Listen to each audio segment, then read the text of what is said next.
everybody. Thank you so much, Platinum Planet Records, for putting that wonderful intro together for me.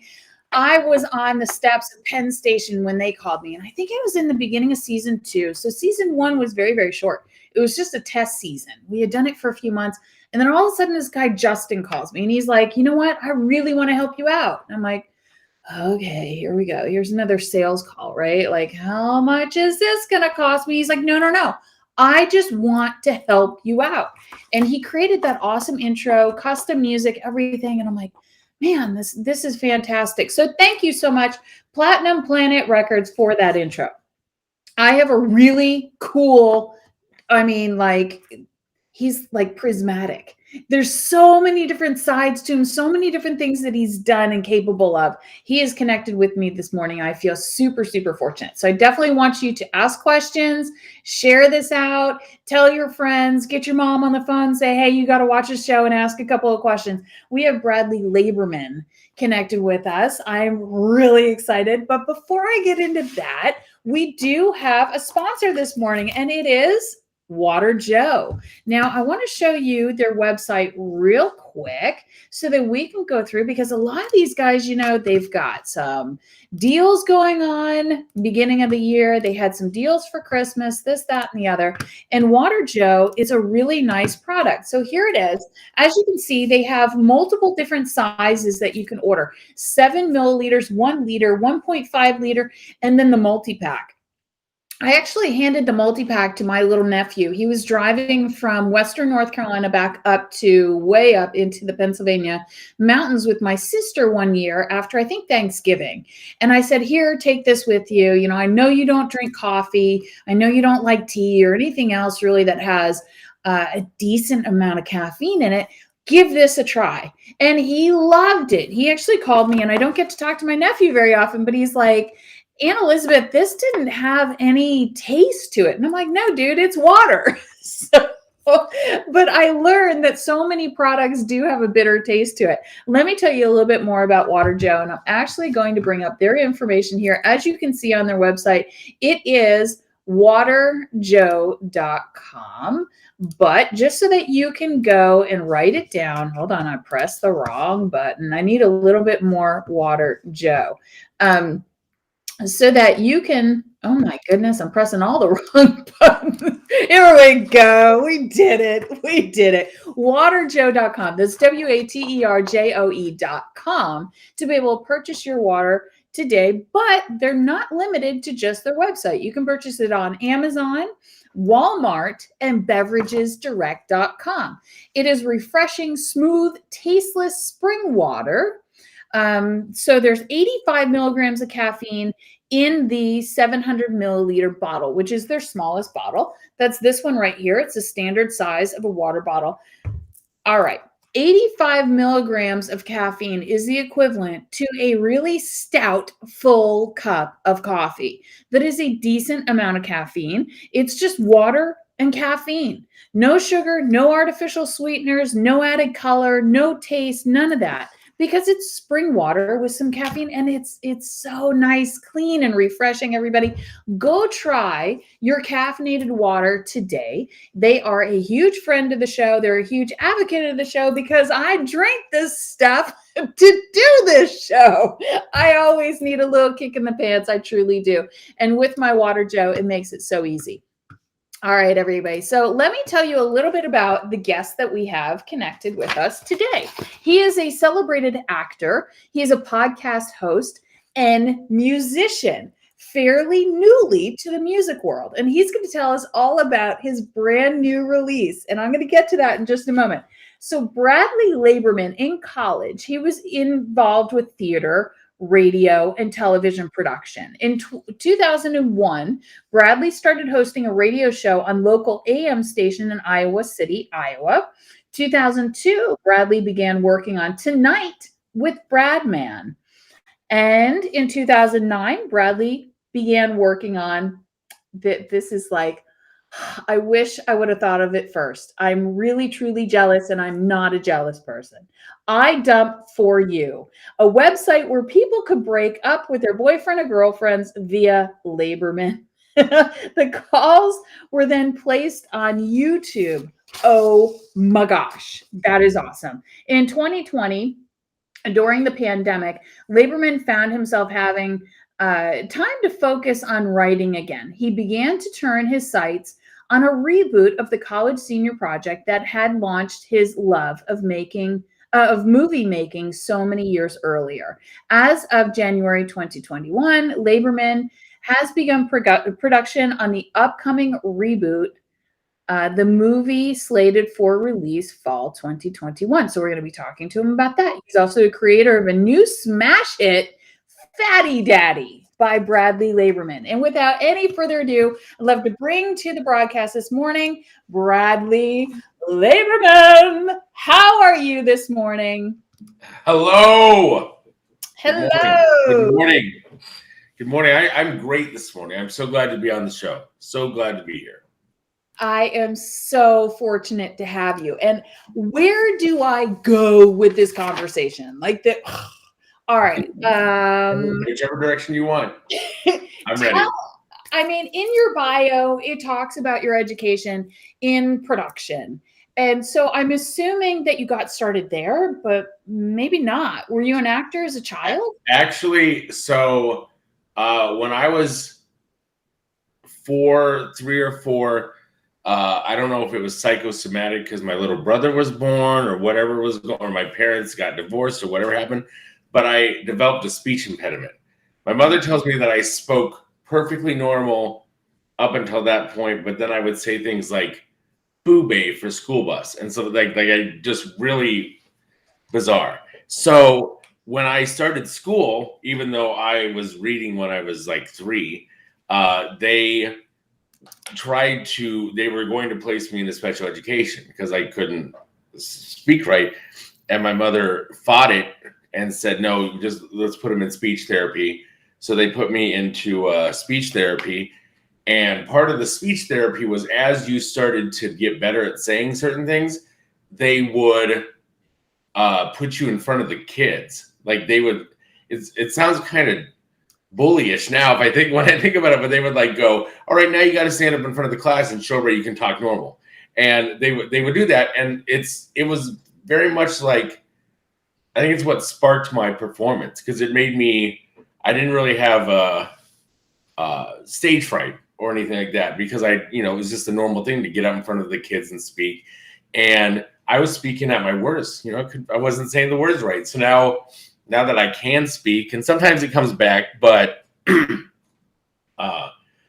with enunciation, sometimes I'll say a word wrong. There's certain words I can't pronounce still, even to this day. But I have a lot more confidence with it. So that was sort of it. And then, when I went to college, another thing that helped out in college was the stuff that we do now, like this live streaming, where we're on the computer and we're using non-linear editing and all that stuff.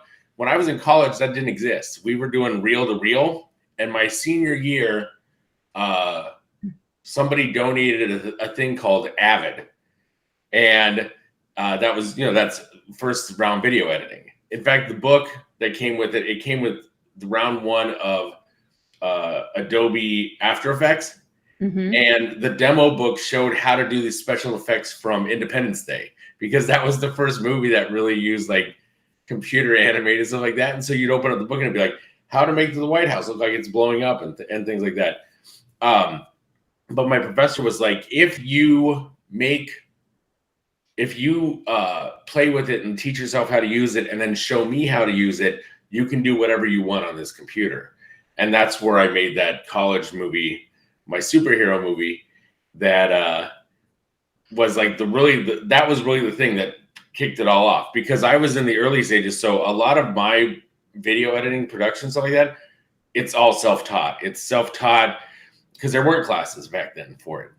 I took what I knew from regular linear editing and turned it into, moved it over to using it on the computer. So that's my education. So really, I was self-taught. I went to college, don't get me wrong, and I learned a lot of stuff in college, but anything that was like editing and production, I really got self-taught on that stuff.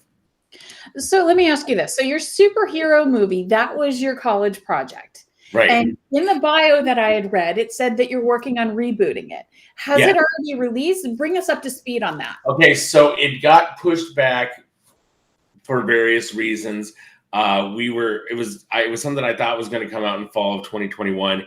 It's now scheduled at this point, fingers crossed, to come out in April of 22 of this year. And yeah, it was just something where I had always I'd always wanted to do a sequel to it because I was really the movie was fun to make. People liked it. They still show it on campus, I think. Like somebody said, they still show it on campus TV once in a blue moon. You can watch it. But the problem was, at the time, I didn't understand the concept of not using copyrighted music and stuff like that. So, the soundtrack is all regular popular songs from the 90s. So what happened was when I started doing my public access show, I had access to public access. So I started running it there too. And it was popular there too. Then YouTube came out and I was like, oh, I'm going to put it up on YouTube. And because I was back in the YouTube days where I had to fax in a contract and then YouTube said you can put more than 15 minutes of video on because back when it first started, it was like, you can't do more than 15 minutes. But if you could show them you were generating regular content and you could fill out like an application, they called you a director. Now they call them partners or YouTube partners or whatever now. But back in the early days, it was this fax in process application to be a part of YouTube. But I put it up on YouTube and it got taken out because of copyright. So I'd always wanted to make a sequel. And the sequel would have never made sense because nobody saw the original because you couldn't see the original. And then somebody said in an Uber one day when I was driving Uber out in Los Angeles, somebody said to me, it was a producer that said, why don't you just reboot the first movie? So then you can make, if you've already got a sequel and a third movie written, why don't you just reboot the first movie? And I was like, oh, great. And then I kind of put it to the back burner and I moved to Chicago and I kind of retired from doing television and all that stuff. And I was like, I'm done with it. And then people I work with saw movies I was in and saw stuff that I was involved in. And essentially my bosses and my supervisors were all like, if you want to take time off to make a movie, go ahead. Like if you want to take your paid time off to go make a movie or whatever, you can do that. We'll support you. And so I was like, oh, let's do it. And there's a great pool of actors in Chicago. Mm-hmm. We got it down. I will admit a lot of things when I wrote it in a small town college in Iowa in 1998, there wasn't really any diversity. So it was nice because I was able to diversify it a lot more.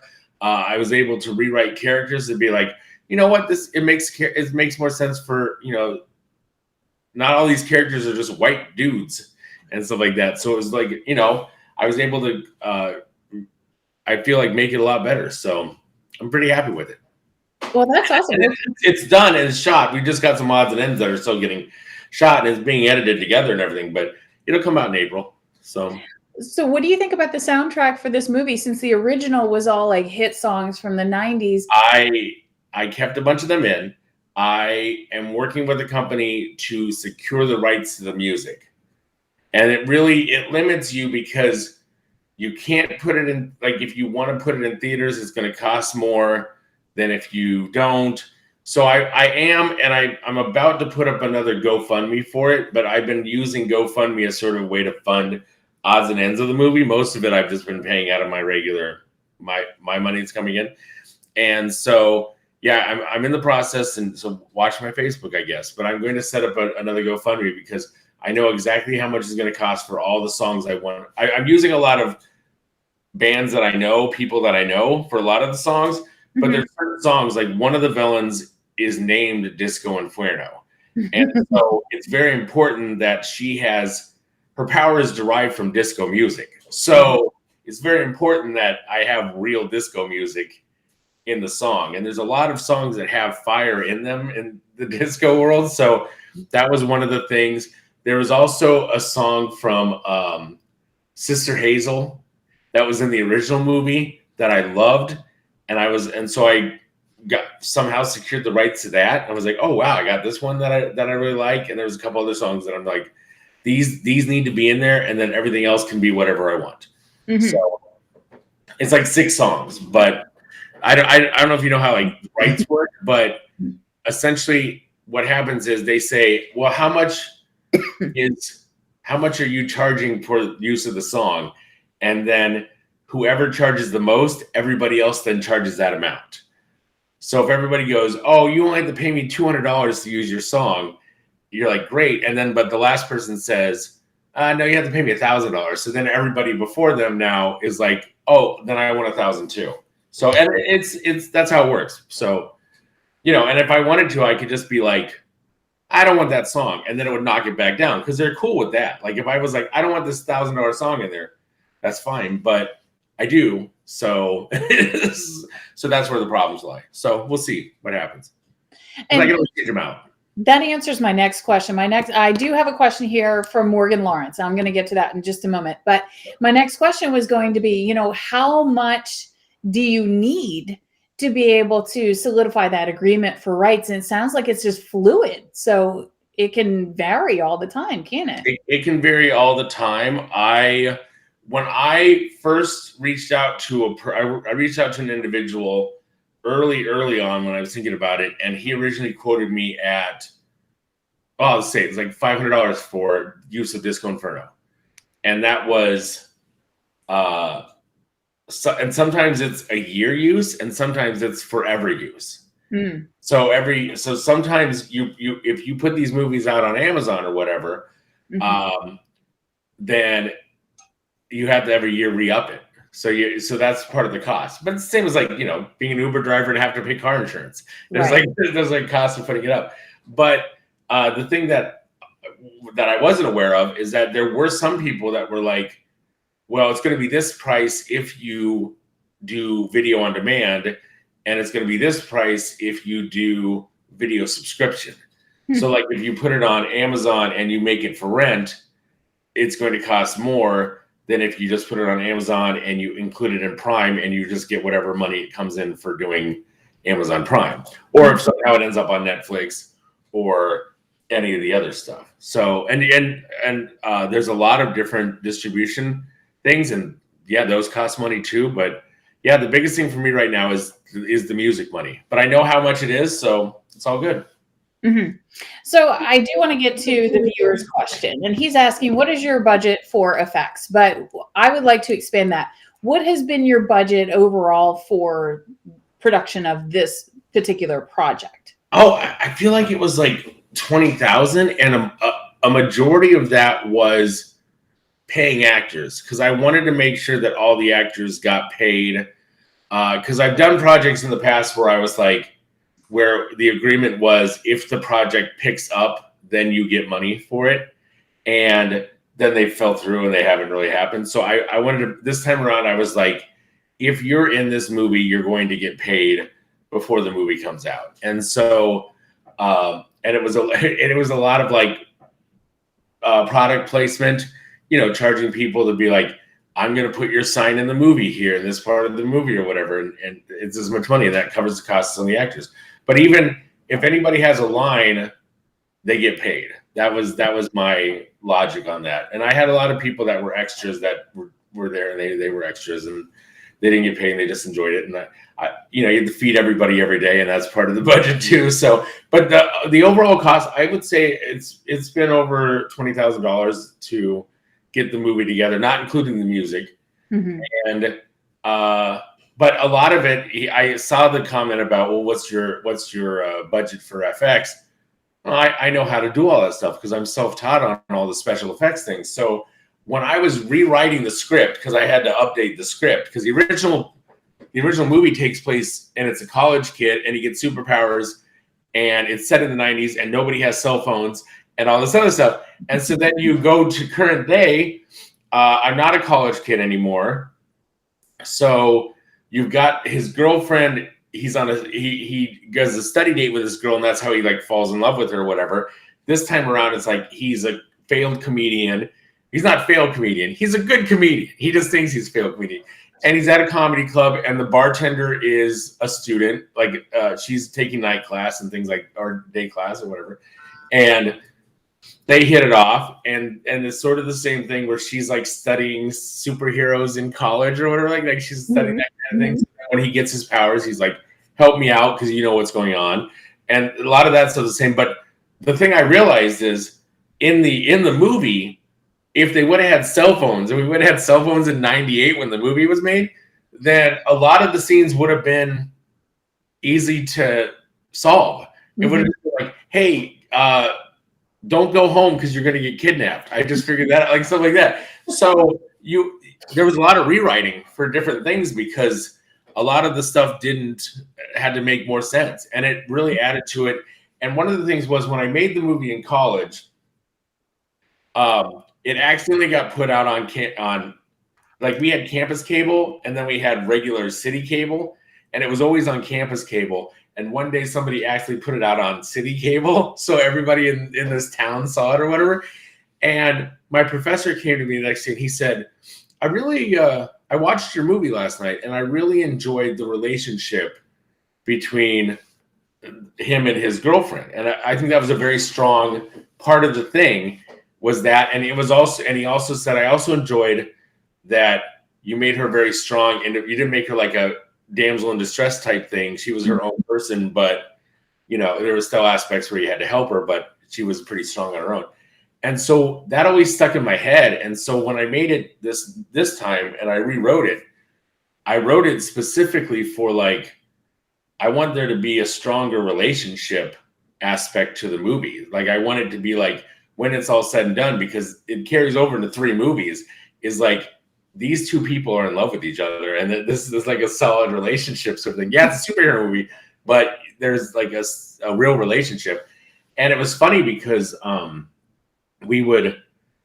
had a girl cast, and then she ended up getting a better movie role. So I'm not going to judge her on that. She's still my friend, but because I wasn't paying that much on the deal, but she had a different role. So I had to put somebody in last minute. But when I was rewriting the script, I would say, are you comfortable with this? Are you comfortable with that? So then when this new girl came in, I had to like rewrite stuff or like make sure like, hey, are you cool with this or this? Because they had to look like they're in a relationship and stuff like that. And it's just very fascinating.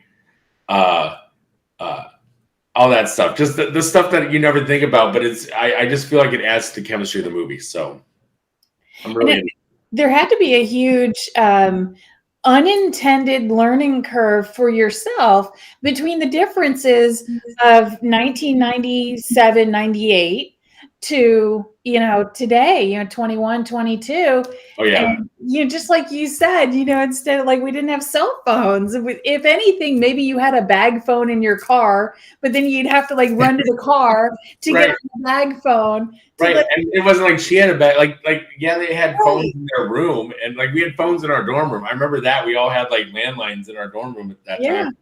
And it's just stuff like that where you're just like, boy, these you don't think about these things until they're not there anymore. It also helped. I had my nephew would stay over a lot when they were still living in Chicago, and he would stay over a lot, and I would like read him the script and be like, I want like a younger opinion on stuff like that. And there were a couple jokes in there that he actually wrote. I gave him writing credit on IMDb because I was like, the kid wrote half the jokes, half the really good jokes, or like some of the ideas that he came up with were great. So, and I was also able to expand on, there were characters in the original that I didn't have the capability to do effects for. And there were things I wanted to touch on that I went back now and I was like, oh, I can expand a whole storyline on another character and really develop out other characters and stuff like that. So it was great. It was a lot of difference. Big learning curve. You're right. So did your nephew ever get into comedy writing or performing? He's only 13, so he's. But he really is into. He likes. I gave him one of my old cameras a while back because I was like, hey, I got this old camera. my niece and nephew, the older two, are kind of close to the same age, and so they like to like write fake news and stuff like that. Yeah. So then when they came over, I helped them. I made like some animated intros for them and gave them some like production and graphics and things like that, so that they could put them into their videos to give them a little bit more of like, ooh, look at that. That's fun. Like gave them a little studio name and things like that. So. Oh, that's super cool. Yeah, I got confused in the moment for a moment. I thought you were mentioning your younger nephew in '98. Oh, no. And that was the thing was I showed my nieces and nephews came over and I showed them the 90 because I have the 98 movie. It's somebody, when we shot it, it was like on digital beta. That's what it was like. Oh, God. Shot on, right? We weren't editing even on like when we were editing, it was all shot on digital beta, and then the digital beta was transferred to the computer, and then you would edit it and then record it back onto the digital beta. Now it's just everything's on digital. You never have to even like, there's no like actual physical cartridge half the time. It's either a card or something.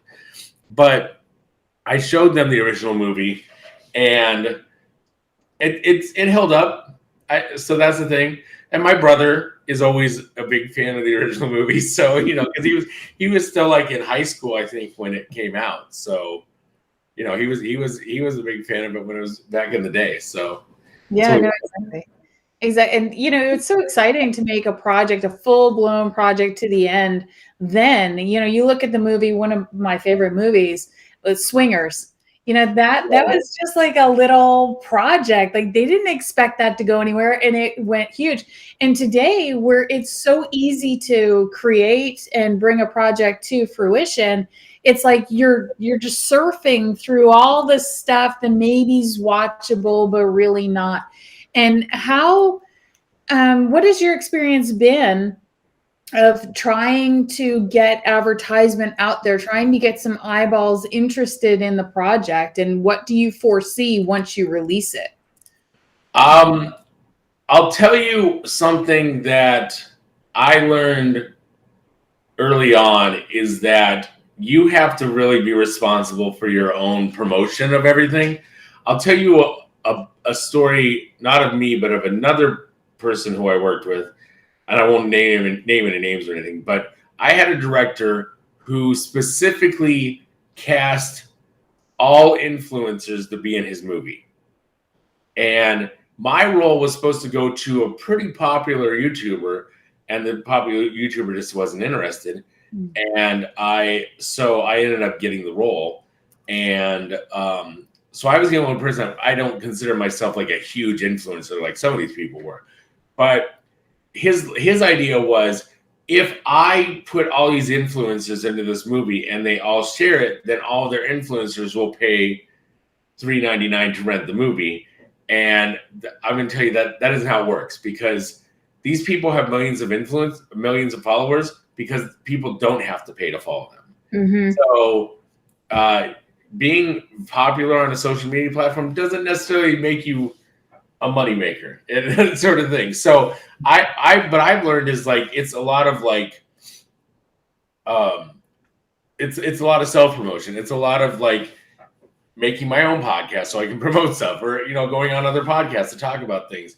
And that's where the real advertising and the real, that's how I always feel, is the real advertising. I mean, also, I think another good tool is IMDb is another good way to go when you're advertising this stuff, because you don't consider it advertising. But when somebody is in a lot of movies, I have a lot of Chicago people who they just do a lot of movies. So when you see them, you see what movies are their top movies, and as long as you can keep Bradman the movie in a high ranked on IMDb, then it's going to show up on their feed as like a top movie. So that's always a way to go to it. And I see people all the time when they're sharing their IMDb stuff out. I see the poster for Bradman the movie popping up. So I also like those.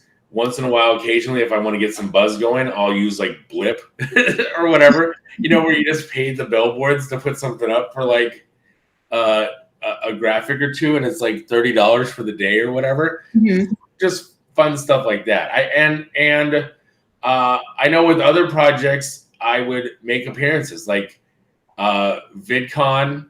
I would go to VidCon every year and try to be involved with that or whatever. I did a show back in the day, Brenda, when I would be Brenda, and I think you have a picture. I actually went to Barry Boss. Who's the guy from Rocky Horror Show? Oh, I'm terrible with names, Bradley.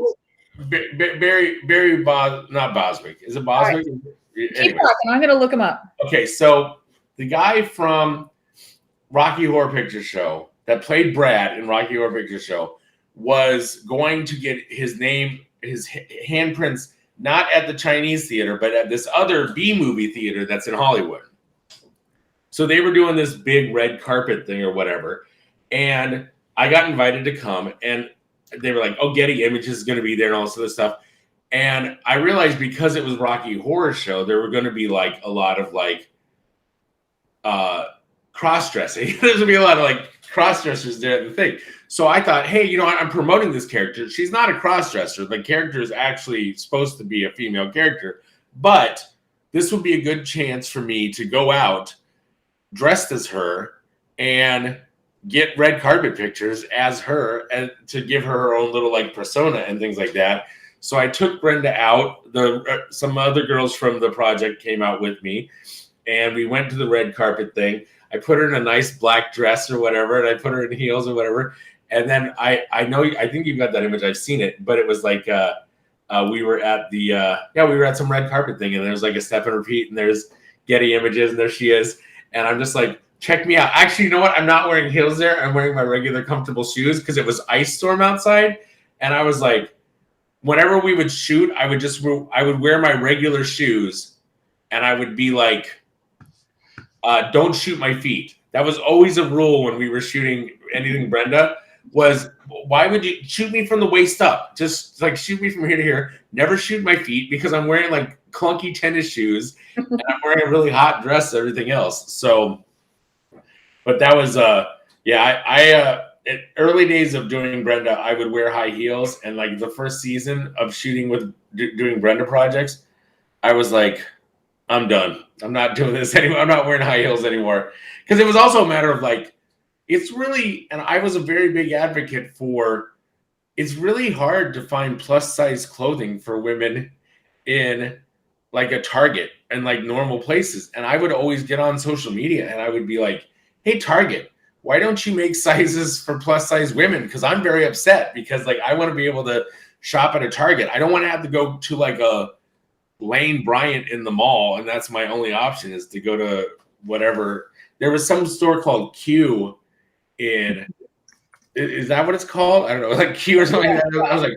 I was like, oh, and they did a lot of my clothes for this show. I actually worked with them. Like I worked with a stylist from Q, and I was like, because I went there and I saw the mannequins, and I was like, oh, these mannequins look like Brenda. And that was my, and then even a couple years ago, I was at Target and they had mannequins that looked like Brenda, body size wise. And I was like, good for you, Target. Good for you. It was just a weird thing that I was like, I was just fascinated by you learn this stuff from like, because when I did the character, when I did Brenda, I didn't want it to be like, oh, he's in drag, or I wanted to be like, this is a female character. Mm-hmm. I want people to be like, this is a female character. The joke isn't that he's in drag. The joke is that everybody refers to him as the hottest girl on campus, and he's beautiful, and everybody thinks he's beautiful, and nobody addresses anything otherwise of anything like that.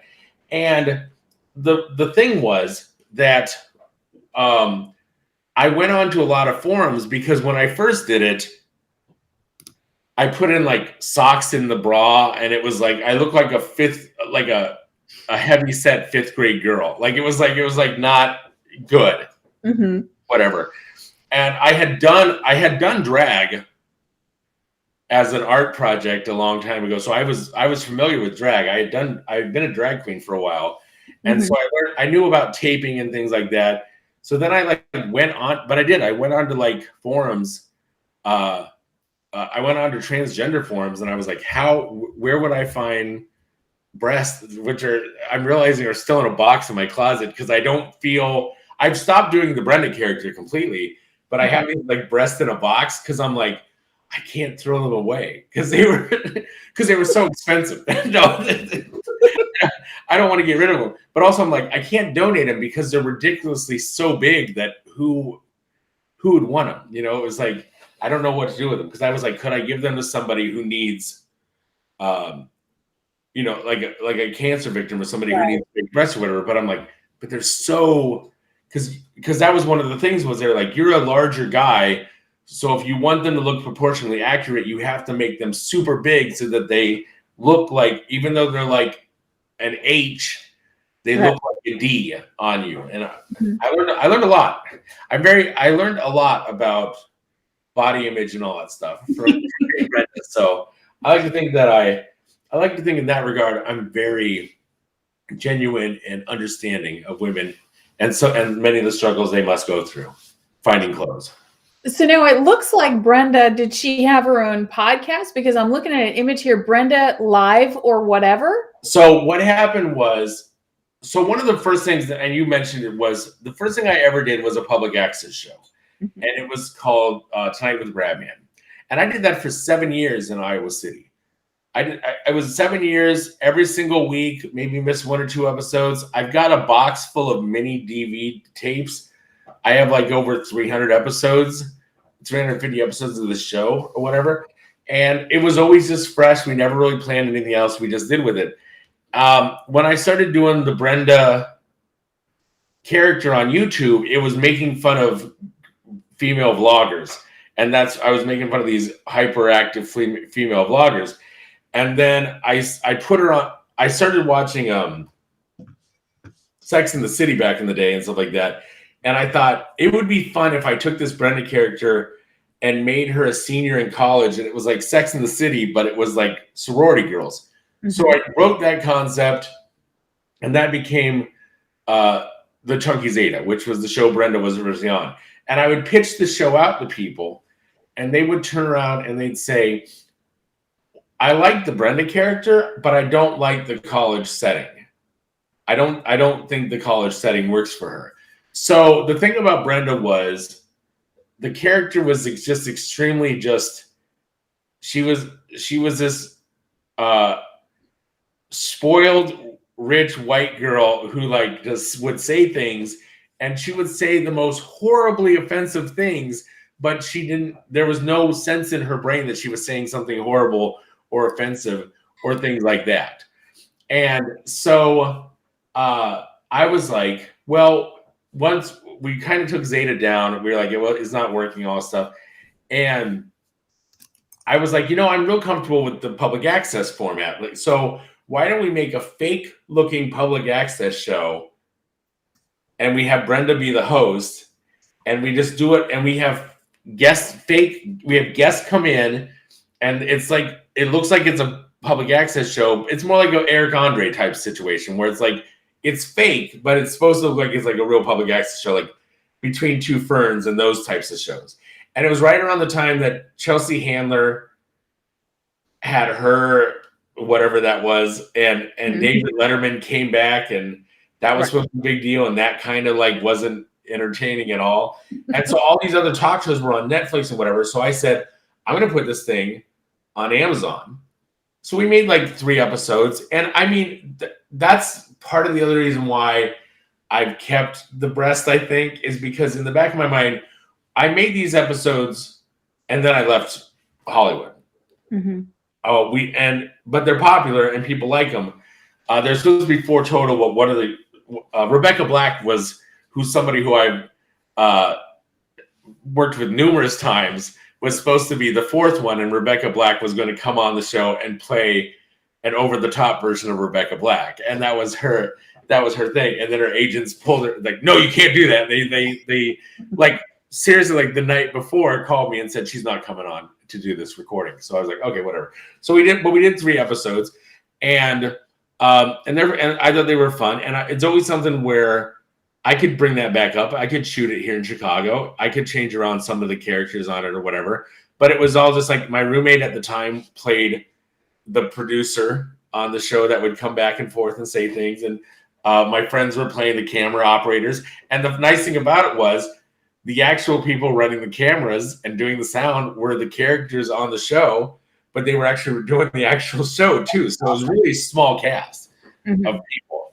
And then, but it was just a matter of fun process. So that's always something like, I could go back to that. I could do Brenda someday in the future. Do I want to do Brenda someday in the future? Yeah, maybe. I don't want to be a one-trick pony. I mean, even a lot of people have just stopped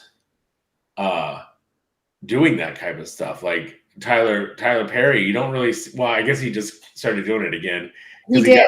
Got on BET Plus, I think, or something like that. So you know, and that leads me into the question that I want to ask you. So, and I'm going to pop this up here into the chat section so everybody can see it on the screen here. But if you were to bring Brenda back today, and a lot has happened in comedy, a lot of comedians are sort of, you know, walking on eggshells, like they don't know, can I tell that joke?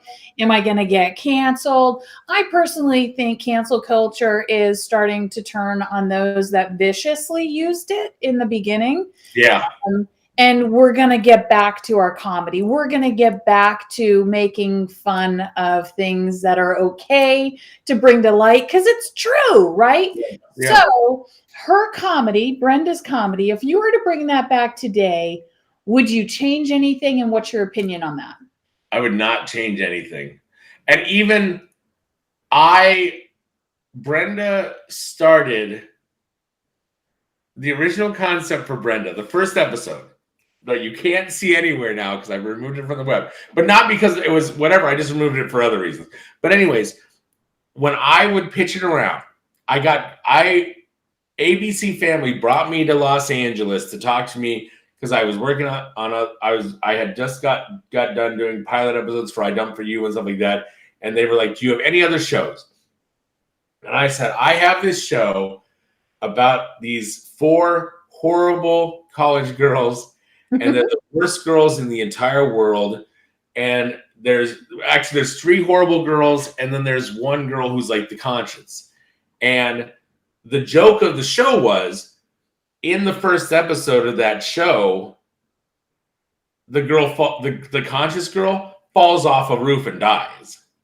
She's in the second episode because we made fun of Sixth Sense. In the second episode, we do this whole thing where you think she's there, she's not there. But the idea was that what would happen to these girls that have no moral compass if their moral compass died, and that was it. And it turned into a tangent where the first season is just the girls are doing whatever the hell they want because they Googled that if your roommate dies, you get straight A's.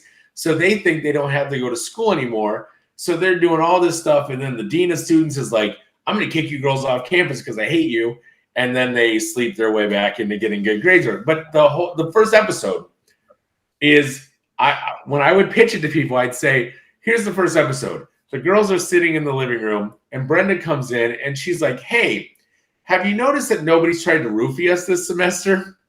I feel like they get into this like discussion where they're like, oh, roofies are expensive, or, you know, it's guys have a lot of stuff on their plate right now. And, you know, maybe they're just not interested in us anymore. And the whole idea is that these girls then decide we're going to go out and we're going to get roofied. And they decide that's their plan. They're going to go out and they're going to do it. And they even take roofies with them in case the guy doesn't have a roofie. And then it turns out being allergy medicine, and they're all hyper because they've been popping all these allergy pills thinking that they're roofies. But that's the first episode. And I said that to ABC Family, and you would have thought I took a dump on the table. They were just like, oh, that week, they go, we couldn't put that on ABC Family. They're like, we might be able to put that on digital. And that's when I said, because I had just got done spending 2 years doing I Dump For You, and then it went to pilot, and then it had 1 episode, and then it fizzled out. And I spent 2 years waiting for them to get the pilot episode done. And so ABC Family said to me, well, we couldn't do it on ABC Family, but we could probably do it on like one of our digital platforms. And then I was like, well, I could do it on a digital platform. And I wouldn't sit around and wait 2 years for all the red tape and all that crap. And that was sort of the moment when I was like, you know, if I want to make stuff, I'm just going to do it myself. Because if I sit around and wait for like producers to do it, whatever. And there's so many platforms. There's so many things like Stage 32 is an excellent website. Stage 32 is, you can go on there and you can pay like $25 and you can take a pitch packet to like a producer. And that was the thing. I remember taking taking Chunky Zeta to a producer that was one of the producers for Always Sunny. And I remember him saying, this isn't politically incorrect. This is politically insensitive. And I was like, that's awesome. And he's like, no, you don't understand. This is raunchy. And I go, right. And now I'm going to go to HBO and say, these guys from Always Sunny in Philadelphia who put out some pretty raunchy stuff are too afraid to put out this show. So maybe you could put out this show instead. And that was the thing. And that's always been, I mean, the show didn't go anywhere, but my bragging point was I offended somebody from It's Always Sunny in Philadelphia. So I must have did something right. So I was proud of that. And that's why, to answer your original question, would I change anything about her? No. I enjoy the shock value. And I feel when you try to cancel people, it makes them stronger. When it's a fictional character, when you're like, hey, look, this is a fake parody of a very, and I've really pushed really hard to make her over the top liberal to the point where she's like offensively liberal. And I did that a lot in the Brenda Live or whatever, where she would say things like, she's doing an interview with a guy who's dressed like Rutherford B. Hayes. And the joke is that this guy is in character acting like he's a role playing as Rutherford B. Hayes. And she's getting pissed off because he won't admit he's not Rutherford B. Hayes. And then her friend ends up sleeping with the guy backstage because she thought he was president, because she didn't know who the president really was. But he starts talking about being a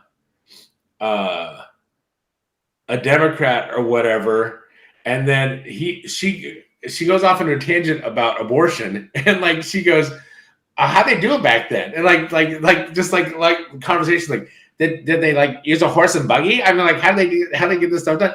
And it was just, and he did not want to like, and luckily the guy was he was actually one of the producers from Historical Roast. So he played along really well with it, but and that's why it worked. But I mean, it was the idea that I wouldn't change anything about the character because but it's a joke too. And if anybody would actually literally think that, because like she'd make a racist comment and we'd have like girls in the cast or whatever, and I would think to myself,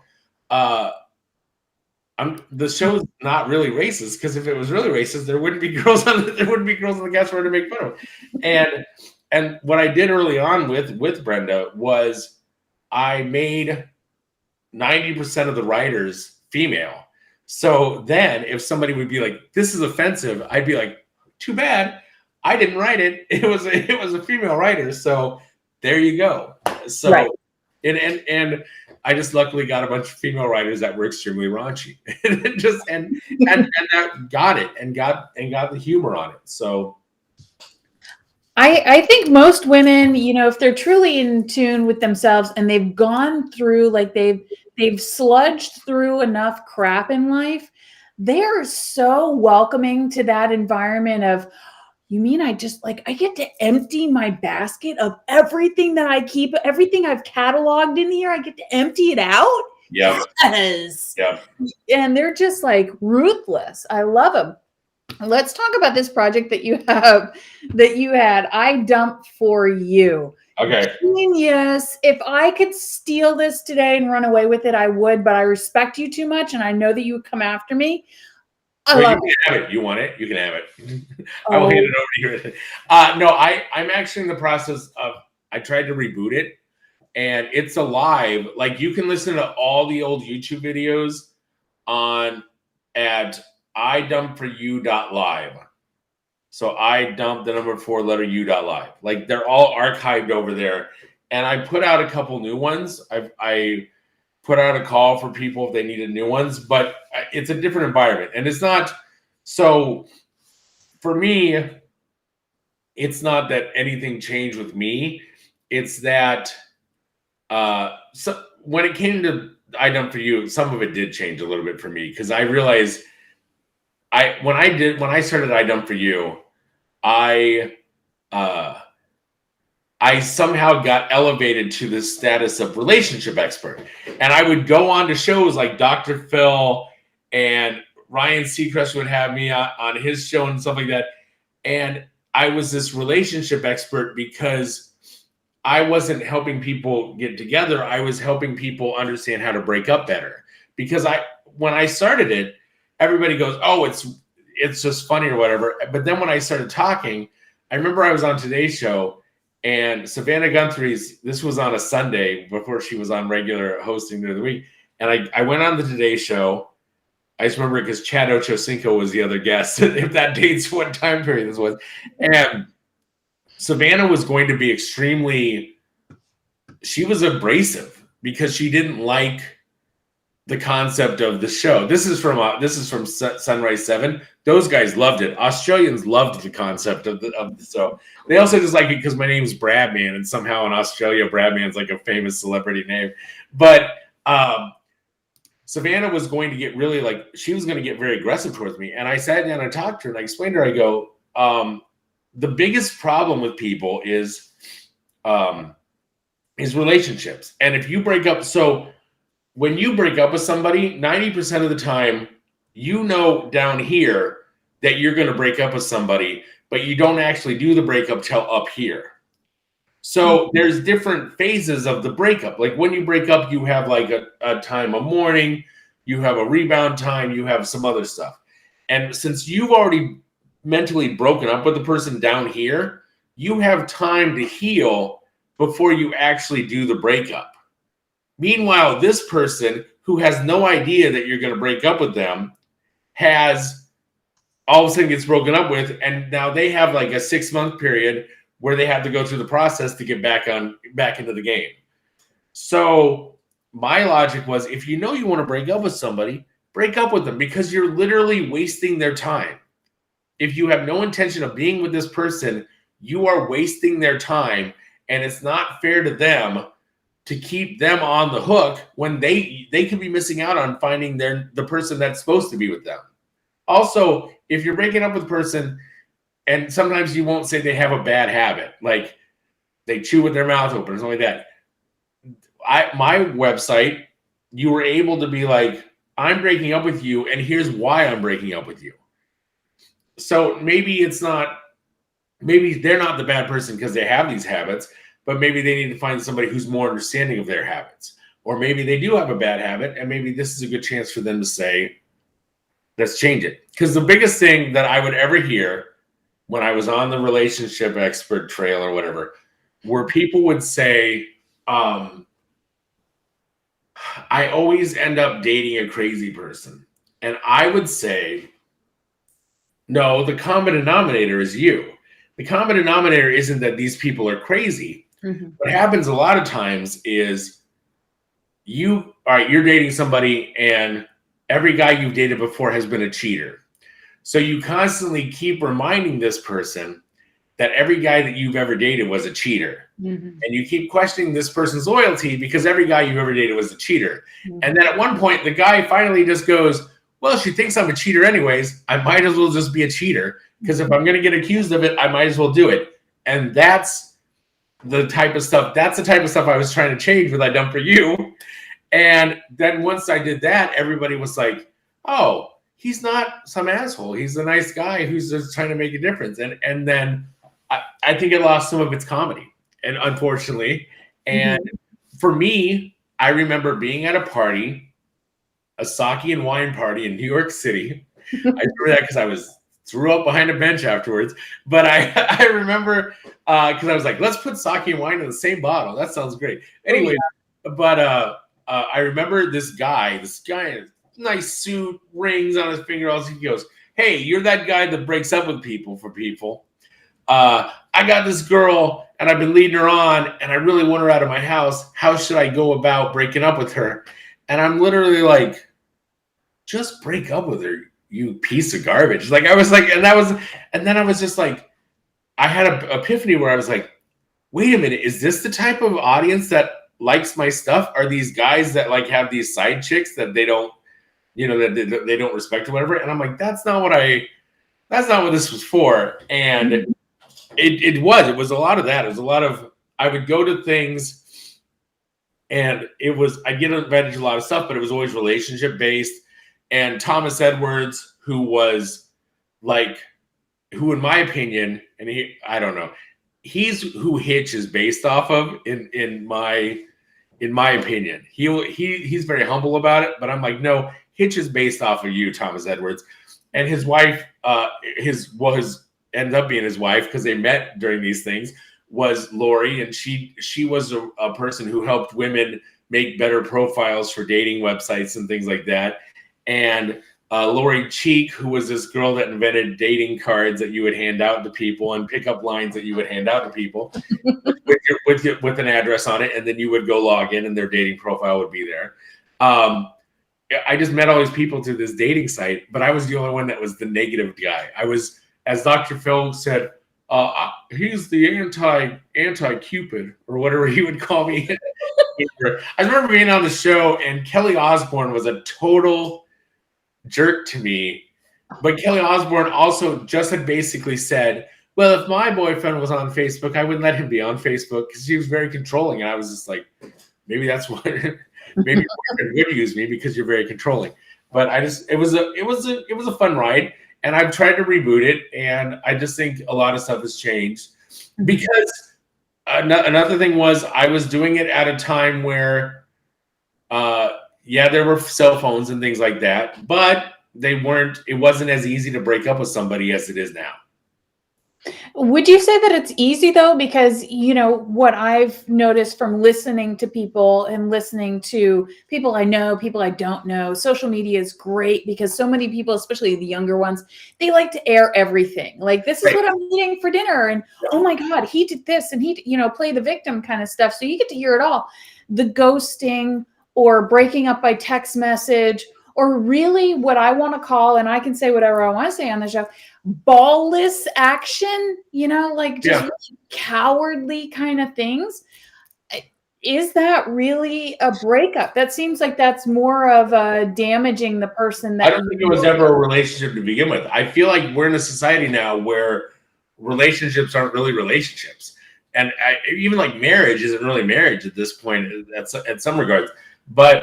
And I would say this numerous times, because this was when I was out there talking about this stuff. This was in the early days of like social media still. I will say that cheating and all that stuff, I don't think it's gotten worse. I just think they stopped hiding it. Because I believe that, everything, cheating, everything that was like taboo back in the day isn't taboo anymore because it's easy to share it now.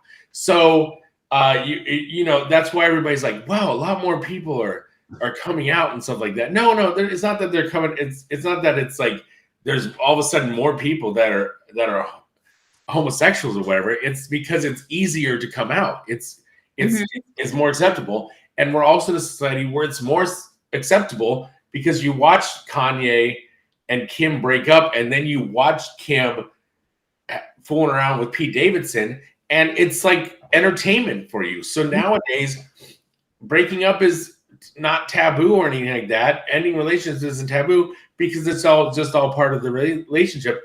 And Facebook made it easier because now all of a sudden, like, instead of like looking up an ex-girlfriend on the phone and finding her on the phone, you can just like DM her on Facebook, or you can reach out to her on Twitter, or you can like a bunch of her Instagrams and stuff like that. And it's just more relevant. But I'll still stand by the point that don't look at your partner's phone. It's none of your business. like just if they're hiding something from you, then maybe it's time to move on, but don't demand that you look at your partner's phone. And that's what I think is the number one relationship killer these days. Because the other day somebody said, I was on TikTok where this girl goes, my boyfriend had Arby's on his phone and I called it and it was a girl, and should I kick him and I kicked him to the curb. And everybody in the comments was like, yeah, you should be kicked to the curb too, because you shouldn't be looking at you shouldn't have been accidentally opening your boyfriend's phone as you said you were doing. So right. I agree with you. That's just a recipe for disaster, in my book. Now you have a podcast, This Sucky Podcast. Yeah. And I'm not making fun of it. Like, that's not my critique, people. What it's actually called, This Sucky Podcast? I was surprised that name was available. And like, I was like, I want to make, because part of the joke was when I stopped doing stuff, I would tell people I was irrelevant. And so I wanted to make a podcast that was like called Irrelevant, because I wasn't relevant anymore. Like my opinions don't really matter because I'm not relevant anymore, because I've been out of the limelight, all this stuff. But there were there's a million podcasts called Irrelevant Podcasts and like that. So then I was like, God, there's so many of these stupid, sucky podcasts. And then I was like, wait, what if I called the show This Sucky Podcast? And the tagline is, I know you have a lot of sucky podcasts to choose from, but I'm glad that you've chosen This Sucky Podcast. and then I got some really good voice guy to do all the audio for me, so it's even better. But it's just fun because I can be like, if you go to the website, it's like This Sucky Host, and I can say this sucky podcast guest is this. I was giving out pins to people, and I was like, look, you can get one of these. Look, you can get the sucky podcast pin. Look at that. Look at that sucky podcast pin. And then I made a joke where somebody's like, that sucky podcast? No. This sucky podcast pin, because that sucky podcast is a horrible podcast. You should only be. But I don't know. It just turned out good. But when I first started it, I was still I was keeping it audio only because I didn't trust doing video because of trolls and things like that. And I was keeping it pretty low key of like what type of topics I would talk about and stuff like that. And then Getter came out. Getter came out. I joined Getter last week. I feel like because I do have fairly different political views than some people on some things. I like to think I'm still kind of mainstream on some stuff, but I do have different political views. And I was noticing that, like, just moving over to Getter, I noticed that I would tweet something on Twitter over the past 4 years. I would tweet something on Twitter and I'd get like one like. And I was like, huh, that's weird. I have all these followers and I'm only getting like 1 or 2 likes. But if I say something negative, I get like 30 comments because I would get like attacked by comments or whatever. And I just realized that I was getting some sort of weird shadow ban, but it wasn't like a typical shadow ban. It was just they were pushing down all my information.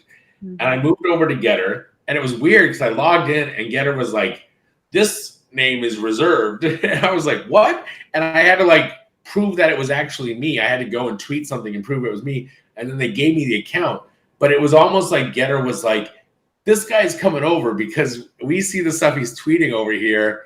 So he's going to end up over here at some point. And I just felt very welcomed. And they're still beta testing live streaming. And I said, can I live stream? I've been a live streamer since 2006. Like, I was one of the beta testers on Justin TV back when it started. And they were like, and then one day I opened up the app and I could live stream. And I was like, oh, this is great. And then I realized, wait, I can put my show on here. And so I've just been always recording audio versions of the Sucky Podcast. And I was like, no, I feel comfortable putting a live video feed of the show on here, on Getter. I say here because I'm looking at it on the screen. It's over to the side. And so I'm going to start that on Sunday. And I'm very excited about that. So, and I'm, hopefully we'll get some interesting guests on there. Hopefully at some point you'll be a guest on there. I would love to be a guest on there. And yeah, I'm glad that you mentioned Getter because my knowledge is not very deep on Getter. We sort of had the social media explosion happen, in 2020. Right. A couple of new ones opened up.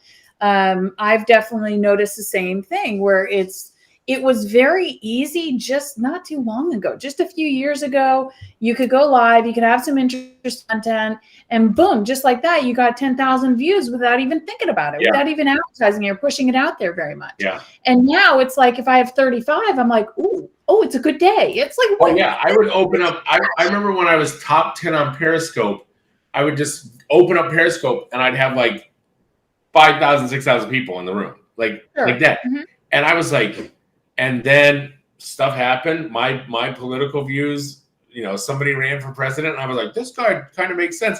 And then all of a sudden it was like, boom, like all my numbers shot down because I started saying, oh no, and like I did things where I went to, without being political, I will say this without being political. Sure. CNN was posting videos from rallies saying, look at these rallies, they're kind of dead and nobody's there. And I went in with my Periscope to a rally and said, I don't know what they're looking at because I'm inside here and it's jam packed and all this stuff. And I was inside live. And that was about the time that all of a sudden all my numbers just dropped. And I was like, oh, well, that makes sense. But then I opened up Getter, and the other day I was on Getter and I had 5K views in like 30 minutes. And I was like, what? This is what it used to be like. I'm back. This feels great. I feel seen again. Uh-huh. And I think the problem was you get in this mindset where you want to be seen by everybody. And I'm like, no, I don't want to be seen by everybody. I just want to be seen by people that enjoy watching me. Sure. And that's what the key is. And it's, if you got to change audiences, because there's so many things. When YouTube started, it was all like, oh, everybody likes bag reveal videos, like shop reveal videos. So let's make shop reveal videos. No. And I think that's why I worked good on Periscope back in the day, because it was like, I wasn't doing Periscope and trying to act like everybody else. I was acting like myself. And if you like what you see, you're going to hang out and you're going to enjoy it. And I was going out with this girl for a while, and she'd have like thousands and thousands of followers on Periscope. And it was because she was like dancing in her underwear at night. And I said, she goes, you know, if you would be more entertaining, more people would watch your stuff. And I said to her, I said, I would rather have 10 people watch my stuff regularly and be like, hey, how's your mom doing? Or how's this going? Because they know about my day-to-day stuff, than 1,000 people watching my show because they think that my boob's going to pop out and they're going to be able to report me. Because that's the thing, is the moment something like that happens, you get reported, they move on to the next person. I'd rather have 10 people there watching me succeed than 1,000 people waiting for me to fail. And that's what my view on that will always be. Absolutely. Well, thank you so much for giving that information. Before I let you go, though, Okay. I want to talk about your new release in the music industry. Right. That was the whole point of us. I know. Right. We're not on this tangent about everything else, and there we go. You sent me a link to listen to it. It's called Fatty Daddy. Tell us about it before we take a listen for ourselves here. Okay, so right before Thanksgiving, there's an app called Rap Chat. And it was just this random thing I saw on Facebook, and it was like, join Rap Chat. And there's these people put their beats on there, and then it lets you record rap music, or you can record your own rap suit or something like that. Well, I got, like, there was a Black Friday deal, so I got like a year membership for like $19 on this thing, and I was like, this is great, this is fun. And I started it as a joke, but then it started to become very therapeutic. And I was like, I want to put out a whole rap album. Like the end of this month, I'm planning to release a whole rap album, right? So I go, I can't believe I'm like 47 years old and I just decided to like put out rap music and start doing it. But I was walking my dog and I came up with the lyrics of my waist. What did I say? I said, my waist can't ignore it. Some baby girls adore it. They'd like to climb the mountain and like Dora the Explorer. I came up with the Dora the Explorer joke, and I was like, I want to make an entire rap song just around this Dora the Explorer comment. And I had a bunch of different versions of it, and then it turned to the point where I reached out to the rap because I couldn't put it other than Rap Chat. I went out to the producer. I got into like the Discord for Rap Chat, and one of the guys said, you know, if you want to release a song, you just have to buy the actual song from the guy who released the track that you're using. So I said, oh, okay. So I reached out to this guy who's my producer now, who's done a couple of my songs, and I bought the rights to the tracks from him, and then I put them out, and then he was like, hey, I got this distribution platform if you want to put it out. And the distribution platform was like $20, or like it was $20 for the basic. I went up to a higher package, whatever. But literally, like, they would put the song on TikTok for you, and it would go over to Instagram. And you know, like when you see a song and it's got the words on it and the lyrics, like you can get those features and stuff like that. And I was like, my God, I feel like a legitimate rap artist. And then I got Apple Music, and then YouTube took all of my I signed up, like now I'm like a official artist on YouTube. Like I changed my platform to YouTube. So they like turned my YouTube channel into an official artist page, and it looks cooler now. And it just happened. And it was just something where I wrote a second song. It's called Refrain, and it's more like my life history up until this point, and it's a more serious song. But I told like my mother the other day, I was on the phone with her, and I was like, I know this rap thing seems like it's a joke, but it's been very therapeutic for me, because I went out to try to get therapy, because 2020 was depressing. 2021 was a depressing year. I went out to get therapy, and I met with a therapist online, and after the session, she said, I can't be your therapist because of your political views. And I was like, wow. And mind you, if it would have been flipped around on stuff, she would have been canceled. But it was a very educational moment for me. And so for the longest time, I see these like videos for like better health or whatever, and they're like, oh yeah, I told my girlfriend I was super depressed, and she said I should exercise more. And then they just give like a look on the camera like, what an asshole. But it's like that. And that's what it was. But I realized like this rap music lets me like vent. And the funny thing is that like I said, I talked to my mom about it. My mom's actually very supportive of it. I thought she'd be like, oh, it's a joke and whatever. And I was like, but she said to me, she goes, well, I think the situation though is that you're very articulate when you speak. So it doesn't seem like regular rap because you enunciate better than some of these rappers do. And I was like, thanks. That's weird. That was a weird compliment. But also I feel like I'm more of like if you listen to it, I feel like I'm like the old school rap style of stuff. I'm trying to like get back, like get more edgier and more like I'm saying a bunch of words and spitting stuff out. I'm not there yet, but I think I primed it up enough. I think I primed up this up enough. Yeah. All right. Let's take a listen. This is Fatty Daddy by Bradley Laborman. Guys often ask me, Bradman, why do girls love you so much? Is it money? Is it fame? No. Girls these days want respect, a sense of humor, but most of all, women want a man with confidence. You can make yourself look as buff as you want, but if you don't have confidence, the ladies will chew you up and spit you out. As for me, here's my deal. I'm a fatty, but girls still call me daddy. I'm sweet and not a baddie. Girls love their fatty daddy. Yeah, I'm a fatty, but girls still call me daddy. I'm a confident old laddie, and girls love their fatty daddies. My waist can't ignore it. Some baby girls adore it. They like to climb the mountain, and like Dora, they explore it. My weight may be risky, but it makes the girl so frisky. Round and smooth like a barrel of a whiskey. Yeah. Oh wow, I love it. I listened to that, and it got to the Dora the. Oh my gosh, I lost it. Yeah. Oh yeah. When you responded back to me about it, I was like, hey, here, I made this rap song. Like I was sending it out to people, and you responded back to me. I was like, oh wow, this is working. People like it. But it was, I seriously wrote this song in segments in my head, walking my dog. Because I'd be like, And then I remember I wrote it to a completely different track.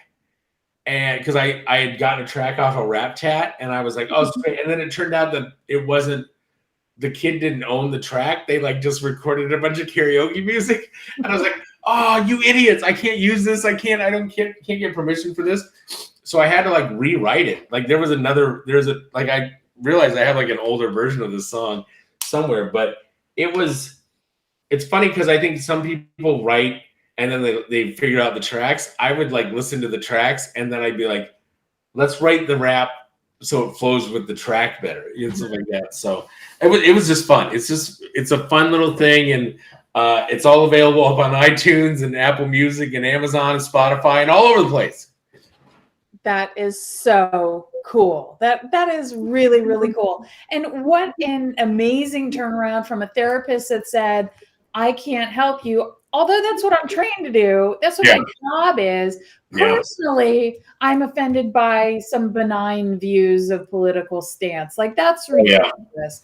So I love that you dove into this and you're finding a great outlet for yourself to be able to speak through rap, which is super cool. So I'm really looking forward to the entire album, which is still, the rest of it is to be released, but you can get Fatty Daddy everywhere music is available right now. And please do. So Bradley, thank you so much for your time today. This has been really, really fun. I had a blast being on here today. So I appreciate it so much. Of course. I'd love to have you on again. Let me know when you have future projects or maybe just a full album release and we can play a little bit of whatever else you would like to feature. So enjoy your Saturday and thank you so much. Thank you so much. You have a good Saturday as well. Thank you. You too. Oh my goodness. I gotta find some new catchphrases for the end of the show because I'm always just blown away by the great conversation that I've just had with an amazing person. Everybody, if you would ever like to inquire about the show, possibly be on the show, email us at ecooperstudios with an S on the end @gmail.com. And as always, we are blessed. You are blessed. And I love you. And I will see you just in a moment.